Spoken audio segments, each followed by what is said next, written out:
नमस्कार दोस्तों, स्वागत है आप सबका द लीगल अध्यापक पर।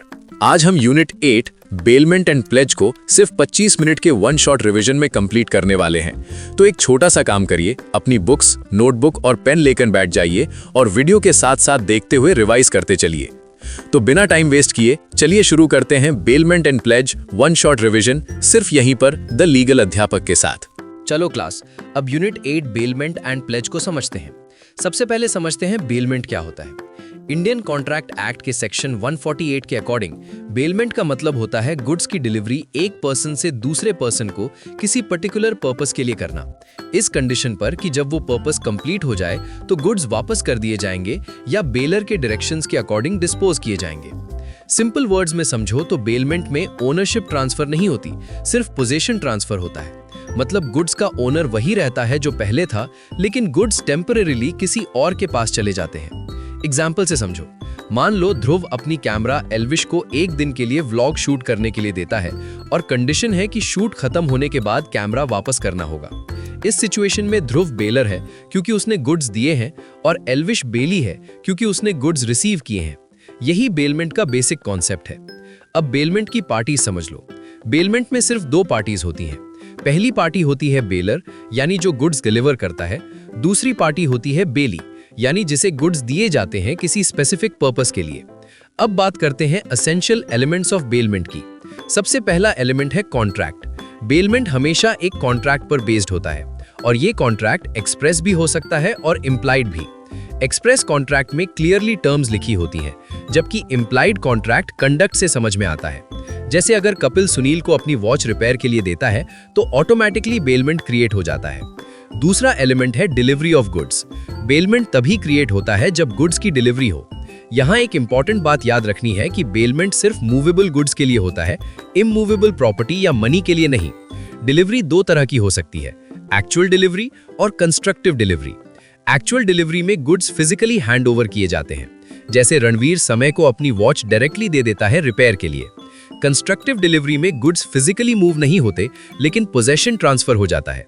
जैसे कृष्णा गोविंदा को अपनी कार की कीज दे देता है और बोलता है कार यूज कर लो, तो पोजेशन ट्रांसफर हो गया। तीसरा एलिमेंट है पर्पस। बेलमेंट में गुड्स हमेशा किसी स्पेसिफिक पर्पस के लिए दिए जाते हैं। जैसे दीपक अपना लैपटॉप पुनीत को प्रेजेंटेशन बनाने के लिए देता है। जब प्रेजेंटेशन बन जाती है तो पर्पस कंप्लीट हो जाता है। चौथा एलिमेंट है चेंज ऑफ पोजेशन। बेलमेंट में गुड्स का पोजेशन चेंज हो जाता है, लेकिन ओनरशिप चेंज नहीं होती। मतलब गुड्स टेम्परेरीली बेली के पास होते हैं, लेकिन ओनर बेलर ही रहता है। पांचवा एलिमेंट है रिटर्न ऑफ गुड्स। जब पर्पस कंप्लीट हो जाए या कॉन्ट्रैक्ट का टाइम खत्म हो जाए तो बेली को गुड्स बेलर को वापस करने होते हैं या बेलर के इंस्ट्रक्शंस के अकॉर्डिंग डिस्पोज करने होते हैं। अब बात करते हैं टाइप्स ऑफ बेलमेंट की। बेनिफिट के बेसिस पर बेलमेंट 3 टाइप्स का होता है। पहला है bailment for exclusive benefit of baler. इसमें सिर्फ बेलर को बेनिफिट मिलता है, जैसे सलमान अपना डॉग अभिषेक को फ्री में रखने को देता है जब तक वो ट्रैवल पर है। दूसरा है bailment for exclusive benefit of belly.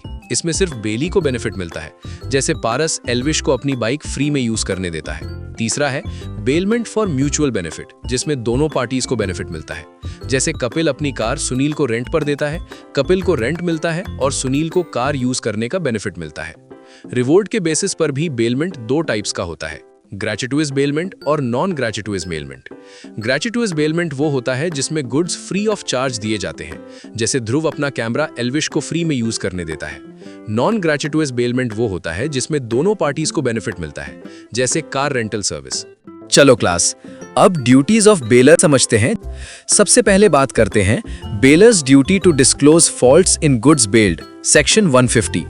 Law कहता है कि जब बेलर किसी को गुड्स यूज करने के लिए देता है और गुड्स में कोई डिफेक्ट या फॉल्ट है जो यूज करने में प्रॉब्लम क्रिएट कर सकता है या बेली के लिए डेंजरस हो सकता है, तो बेलर को वो डिफेक्ट बेली को बताना जरूरी है। यहाँ 2 सिचुएशंस होती हैं। पहली सिचुएशन होती है ग्रेचुइटस बेलमेंट, जिसमें बेलमेंट फ्री होता है, यानी बेली को कोई पेमेंट नहीं मिलती। इस केस में बेलर को सिर्फ वही डिफेक्ट्स बताने होते हैं जो उसको पता है। अगर बेलर को फॉल्ट पता था और उसने नहीं बताया और उससे बेली को डैमेज हो गया तो बेलर लायबल होगा। आओ एग्जाम्पल से समझते हैं। ए ने बी को एक हॉर्स दिया। ए को पता था कि हॉर्स डेंजरस है, लेकिन ए ने बी को ये बात नहीं बताई। बाद में हॉर्स भाग गया और बी गिरकर इंजर्ड हो गया। इस सिचुएशन में ए बी के डैमेज के लिए रिस्पॉन्सिबल होगा क्योंकि उसने डिफेक्ट डिस्क्लोज नहीं किया। अब दूसरी सिचुएशन होती है नॉन ग्रेट्यूटस बेलमेंट, जिसमें बेलमेंट के बदले पेमेंट या रिवॉर्ड मिलता है। यहाँ रूल और स्ट्रिक्ट हो जाता है। बेलर हर डिफेक्ट के लिए रिस्पॉन्सिबल होता है, चाहे उसको डिफेक्ट का पता हो या नहीं। आओ एग्जाम्पल से समझते हैं। ए ने बी से एक कैरेज हायर किया। कैरेज एक्चुअली अनसेफ था, लेकिन बी को भी इस डिफेक्ट का पता नहीं था। जर्नी के दौरान एक्सीडेंट हो गया और ए इंजर्ड हो गया। यहां भी बी लायबल होगा, क्योंकि जब बेलमेंट हायर पर होता है तो बेलर की ड्यूटी होती है कि गुड्स यूज के लिए सेफ हों। और अगर गुड्स डेंजरस नेचर के हों, जैसे एक्सप्लोजिव्स या केमिकल्स, तो बेलर का ड्यूटी और भी इंपॉर्टेंट हो जाता है कि वो बेली को उसका डेंजरस नेचर क्लियरली बताए। अब बात करते हैं ड्यूटी टू पे नेसेसरी एक्सपेंसेस, सेक्शन 158 की। अगर बेलमेंट ग्रेट्यूटस है, यानी बेली फ्री में काम कर रहा है, तो जो भी नेसेसरी या एक्स्ट्रा ऑर्डिनरी एक्सपेंसेस बेली को गुड्स के पर्पस के लिए करने पड़े, वो बेलर को रीपे करने पड़ते हैं। लेकिन अगर बेलमेंट नॉन ग्रेट्यूटस है, जहां बेली को पेमेंट मिल रही है, तो बेलर को सिर्फ एक्स्ट्रा ऑर्डिनरी एक्सपेंसेस पे करने पड़ते हैं, नॉर्मल एक्सपेंसेस नहीं। आओ एग्जाम्पल से समझते हैं। ए ने बी से टैक्सी हायर की नोएडा से गुड़गांव जाने के लिए। जर्नी के दौरान इंजन में मेजर डिफेक्ट आ गया और 5000 रुपीज रिपेयर पर खर्च हो गए। ये एक्स्ट्रा ऑर्डिनरी एक्सपेंस है, इसलिए बेलर को ये एक्सपेंस बेयर करना पड़ेगा। लेकिन पेट्रोल, टोल टैक्स जैसे ऑर्डिनरी एक्सपेंसेस बेली को ही बेयर करने पड़ते हैं। अब तीसरी ड्यूटी है duty to indemnify the bailee for premature termination, section 159। अगर बेलमेंट ग्रेट्यूटस है और बेलर सडनली बेलमेंट को टाइम से पहले टर्मिनेट कर देता है और उससे बेली को लॉस हो जाता है जो उसके बेनिफिट से ज्यादा है, तो बेलर को बेली को कॉम्पनसेशन देना पड़ेगा। अब लास्ट में बात करते हैं बेलर्स रिस्पॉन्सिबिलिटी टू बेली, सेक्शन 164 की। बेलर को बेली को उन लॉसेस के लिए इंडेमनिफाई करना पड़ेगा जो इस वजह से हुए हों कि बेलर को एक्चुअली गुड्स देने का राइट ही नहीं था या गुड्स का टाइटल डिफेक्टिव था। साथ ही बेलर की एक और ड्यूटी है कि जब बेलमेंट का टाइम खत्म हो जाए या पर्पस कंप्लीट हो जाए, तो बेलर को गुड्स वापस रिसीव कर लेने चाहिए। अगर बेलर गुड्स लेने से मना करता है या डिले करता है, तो बेली को जो भी सेफ कस्टडी के एक्सपेंसेस लगे हैं वो बेलर से क्लेम किए जा सकते हैं। आओ एग्जाम्पल से समझते हैं। एक्स ने अपनी कार एस को 5 डेज के लिए सेफ कीपिंग के लिए दी, लेकिन 5 डेज बाद भी एक्स ने कार वापस नहीं ली और 1 महीने बाद ली। इस सिचुएशन में एस जो भी एक्सपेंसेस कार को सेफली रखने में करेगा, वो एक्स से क्लेम कर सकता है। अब समझते हैं ड्यूटीज ऑफ बेली। बेली की सबसे इंपॉर्टेंट ड्यूटी है रीजनेबल केयर लेना, सेक्शन 151। बेली को गुड्स को उसी तरह प्रोटेक्ट करना चाहिए जैसे एक ऑर्डिनरी प्रूडेंट पर्सन अपने गुड्स को करता है। अगर रीजनेबल केयर ली गई हो और फिर भी लॉस हो जाए, तो बेली लायबल नहीं होता। दूसरी ड्यूटी है नो अनऑथराइज्ड यूज, सेक्शन 153। बेली गुड्स को सिर्फ कॉन्ट्रैक्ट के पर्पस के लिए यूज कर सकता है। जैसे एल्विश बाइक रिपेयर के लिए ली थी, लेकिन उससे रेसिंग करने लगा, तो वो लायबल होगा। तीसरी ड्यूटी है not to mix goods, section 155 to 157। Bailee bailor के गुड्स को अपने गुड्स के साथ मिक्स नहीं कर सकता। अगर मिक्स कर दिया और सेपरेशन पॉसिबल है, तो बेली को एक्सपेंस बेयर करना पड़ेगा, और अगर सेपरेशन पॉसिबल नहीं है, तो बेली को लॉस कॉम्पेंसेट करना पड़ेगा। चौथी ड्यूटी है return goods, section 160 to 161। Purpose complete होने के बाद बेली को गुड्स रिटर्न करने होंगे। अगर बेली डिले करता है और गुड्स डैमेज हो जाते हैं, तो वो रिस्पॉन्सिबल होगा। चलो क्लास, सबसे पहले बात करते हैं return of accretion from goods, section 163 की। लॉ कहता है कि अगर बेली के पास रखे गए गुड्स से कोई प्रॉफिट, इंक्रीज या बेनिफिट मिलता है, तो बेली को वो सब बेलर को देना पड़ेगा, जब तक कॉन्ट्रैक्ट में कुछ और ना लिखा हो। मतलब गुड्स का जो भी नेचुरल बेनिफिट है वो ओनर का ही होगा।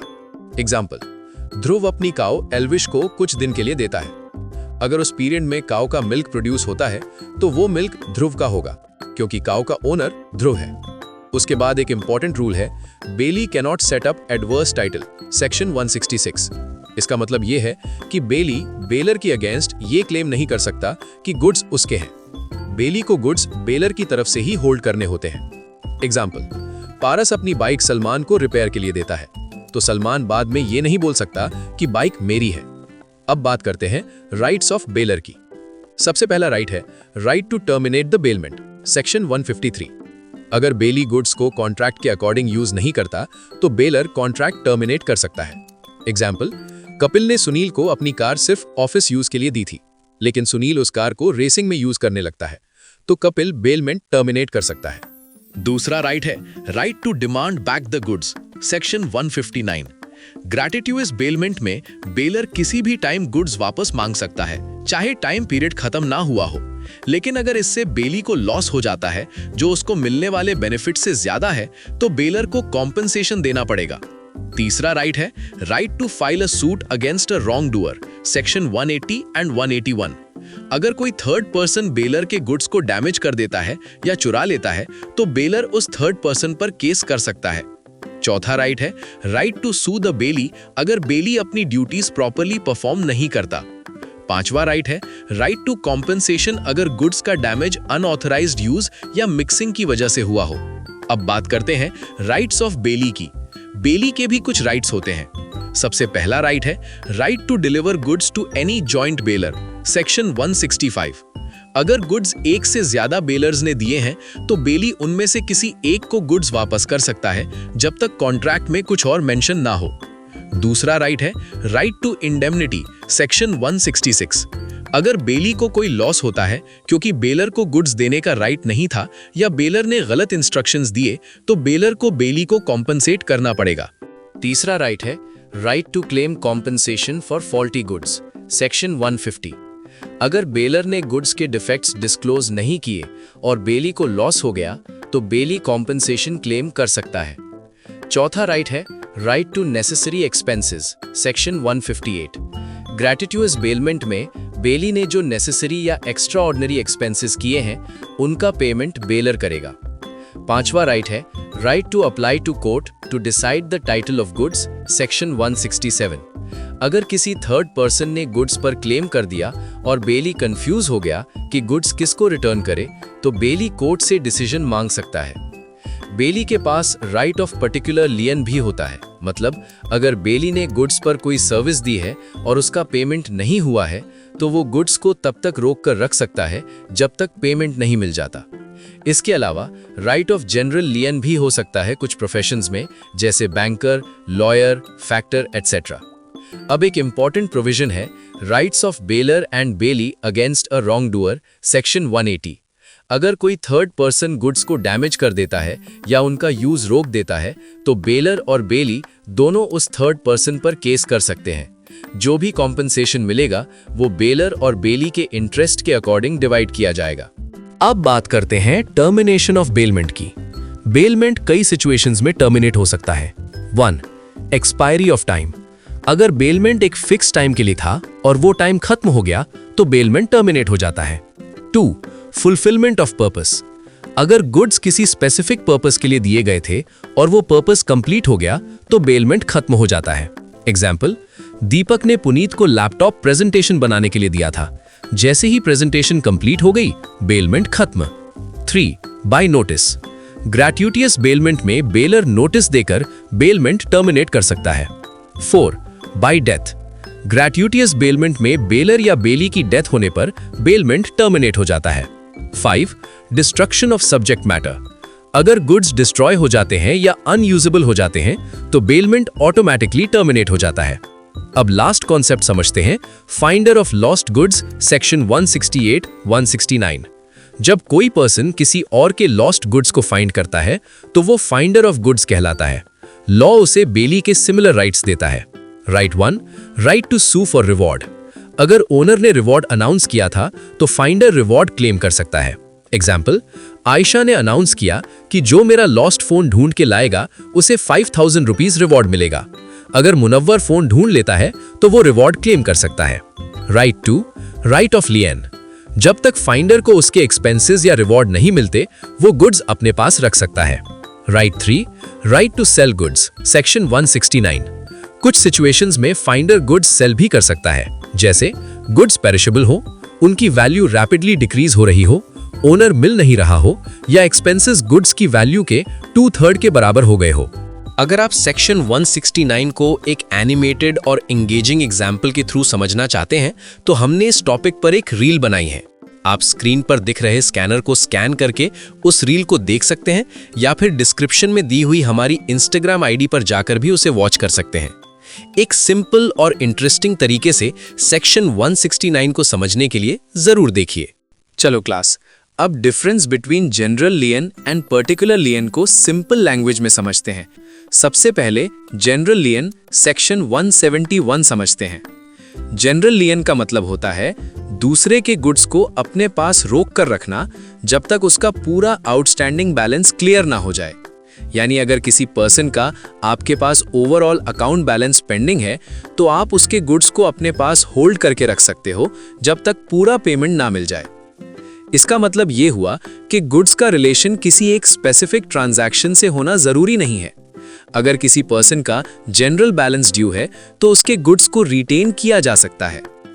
एक और इंपॉर्टेंट बात यह है कि जनरल लियन ऑटोमेटिक नहीं होता। ये या तो अग्रीमेंट से होता है या फिर लॉ कुछ स्पेसिफिक प्रोफेशंस को ये राइट देता है, जैसे बैंकर्स, फैक्टर्स, वॉफिंजर्स, पॉलिसी ब्रोकर्स और अटॉर्नीज को जनरल लियन का राइट दिया गया है। मतलब अगर किसी कस्टमर का बैंक के पास लोन या बैलेंस ड्यू है तो बैंक उसके पास रखे गुड्स या सिक्योरिटीज को होल्ड कर सकता है जब तक पूरा अमाउंट रिकवर ना हो जाए। अब समझते हैं पर्टिकुलर लियन सेक्शन 170।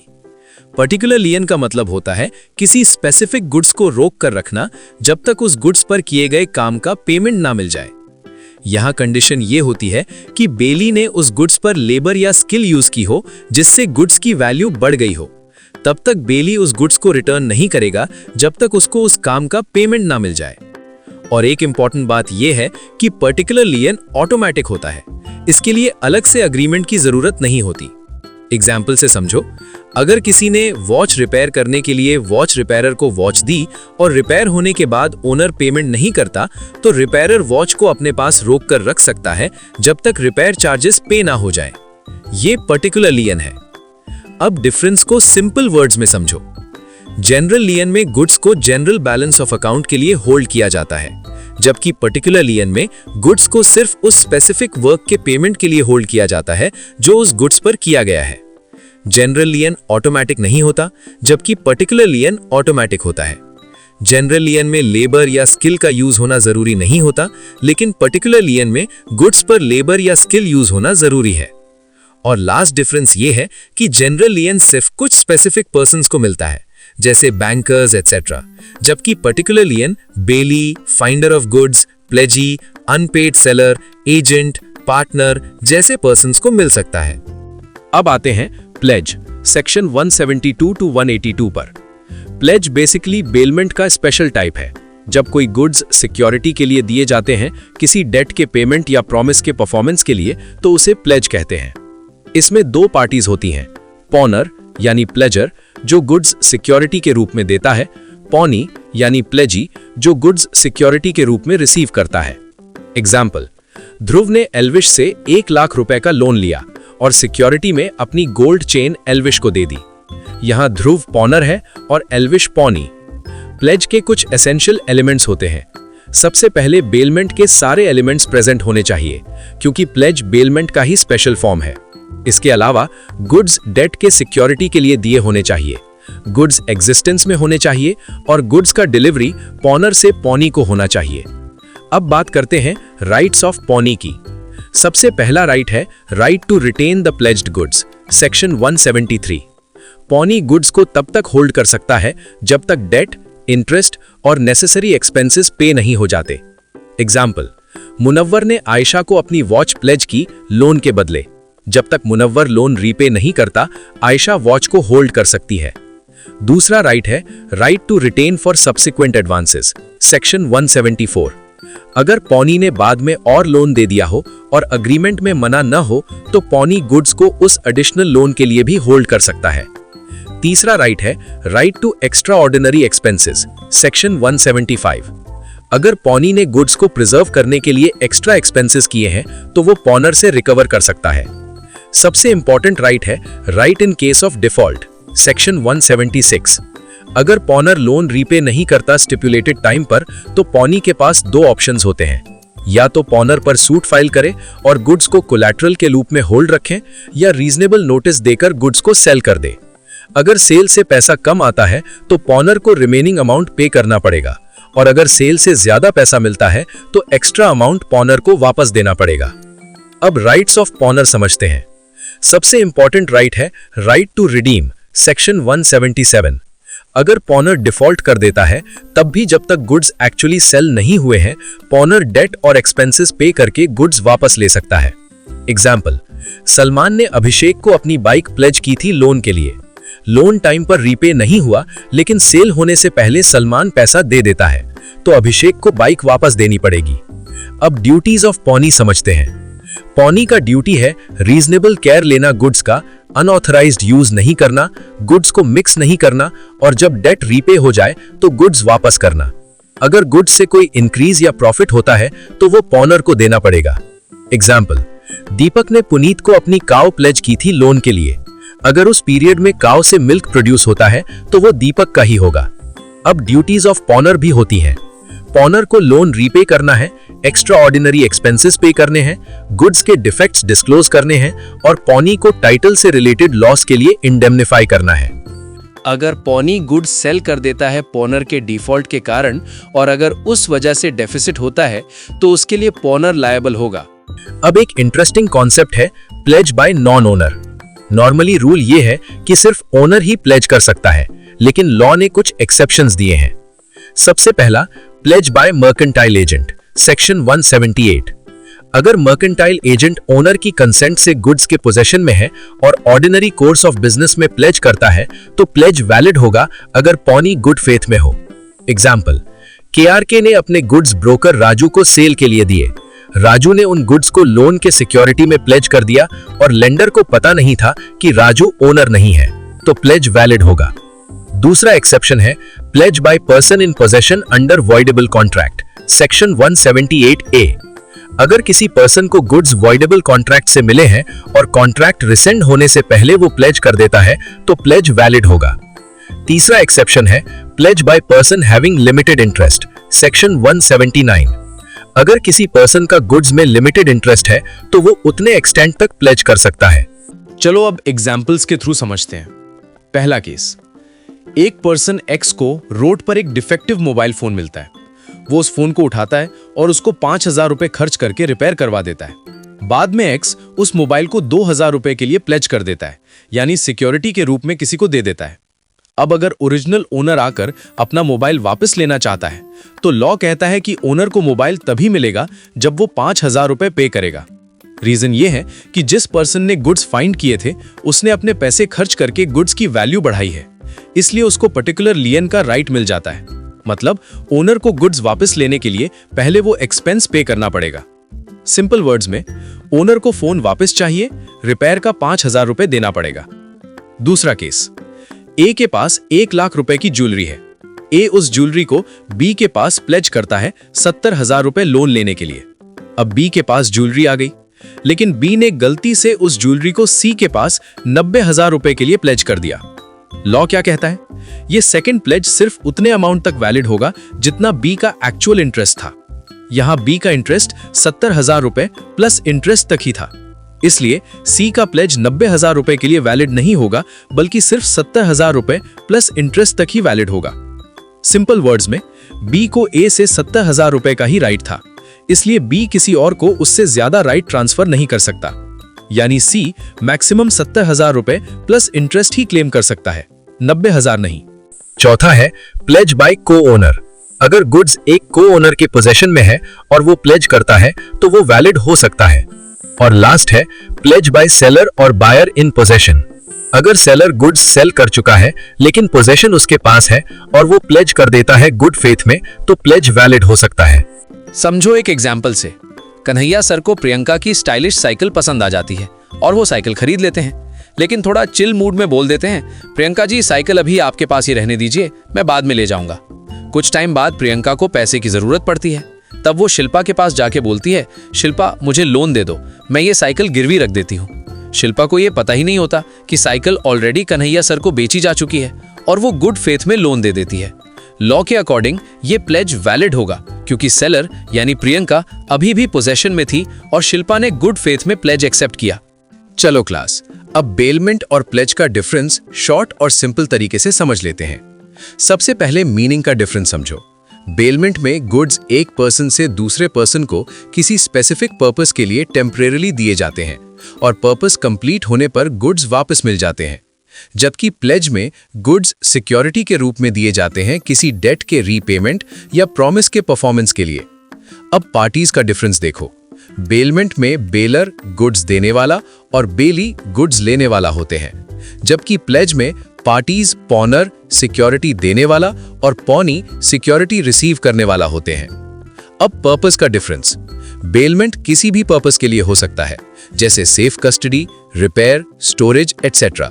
लेकिन प्लेज का पर्पस सिर्फ security for payment of debt या परफॉर्मेंस ऑफ प्रॉमिस होता है। अब कंसिडरेशन का डिफरेंस। बेलमेंट विद कंसिडरेशन या विदाउट कंसिडरेशन दोनों हो सकता है, जबकि प्लेज हमेशा कंसिडरेशन के साथ होता है। अब right to sell goods.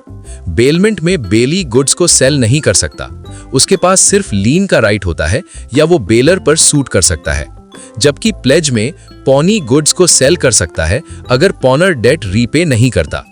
Last difference right to use goods का है। बेलमेंट में बेली गुड्स को कॉन्ट्रैक्ट के पर्पस के अकॉर्डिंग यूज कर सकता है, लेकिन प्लेज में पॉनी गुड्स को यूज नहीं कर सकता क्योंकि वो सिर्फ सिक्योरिटी के रूप में दिए गए होते हैं। दोस्तों, यहाँ होता है आपकी यूनिट 8 बेलमेंट एंड प्लेज का खत्म। Bye bye, tata, goodbye, गया। आई होप बेलर, बेली और पॉनर पॉनी की स्टोरी आपको अच्छे से समझ आ गई होगी।